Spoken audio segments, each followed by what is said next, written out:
Chcete mať slobodu pri výbere okien? Na to je vhodná rada Kunai Premium. Sú to drevohliníkové okná, ktoré dokážeme robiť úplne na mieru.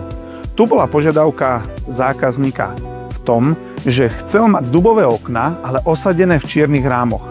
Čierne rámy preto, lebo ich potreboval napojiť na svoj industriálny interiér. To sú železné oceľové stĺpy, betónový strop a dubová podlaha.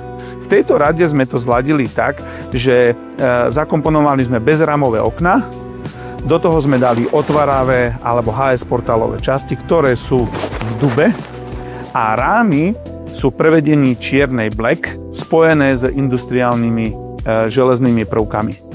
Taktiež v tomto rodinnom dome bola požiadavka na biele rámy a dubové okna, ktoré si predstavíme teraz. Rámy okien sú v bielej farbe. Sú priamo napojené na stenu, ktorá takisto bude v bielom prevedení.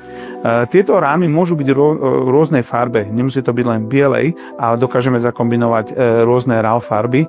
Čo je zaujímavosťou, krídlo je vlastne v klasickom dubovom prevedení, ktorý bude zladený s parketami, ale tým, že sú rámy biele ako stena, tak vytvárajú elegantný dizajn štihlého okna a takto ešte dokážeme zjemniť ten dizajn toho okna. Rada Kunai Premium vám poskytuje kompletné riešenie a to sú veľké presklenia, štrukturované spoje, otváravé okná, HS portály, chodové dvere. Je to kompletné riešenie, ktoré dokážeme zakomponovať do veľkých stien, ako sú tieto bezrámové steny. Takže asi zhruba o tejto rade a o tomto projekte a vidíme sa pri ďalšom videu.